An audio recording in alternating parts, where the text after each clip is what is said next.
Përshëndetje të gjithëve, të nderuar pjesëtarë të familjeve të dëshmorëve të ADH-ut, punojësve të policisë dhe oficerëve të rënë krye të detyrës. Ndihemi nderuar dhe i respektuar që jam sot pranë jush për të kujtuar të afërmit tuaj, të cilët me punën e tyre, me sakrificat e tyre, me trimërinë e tyre i kanë shërbyer ADH-ut më shumë se çdo kusht tjetër pas vitit 1990. Një pjesë të madhe të punojësve të policisë që kanë rënë krye detyrës, unë i kam njohur, i kam pas kolegë. Ne kemi rreth 300 punojës dhe oficerë policie të rënë krye detyrës. E gjithë historia e secilit prej tyre është histori lavdie.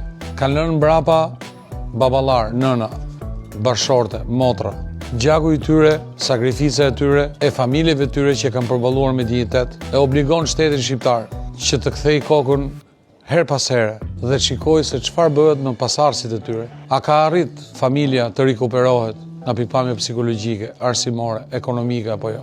Unë ju falenderoj nga zemra të gjithëve juve që jeni këtu, edhe ato që mungojnë. Sa të jem në këtë detyrë si prefekti i qarkut Tiranës, zyra ime do jetë e hapur për secilin nga ju që përhallet për probleme, për mbështetje, aq sa ka mundësi, jo thjesht si prefekt, po edhe si njeri, më konsideroni njeriun tuaj dhe çfarë do kem dorë do ta bëj me kënaqësi më të madhe. I përjetshëm qoftë kujtimi i gjithë dëshmorëve të policisë shtetit të rënë krye detyrës. Faleminderit shumë.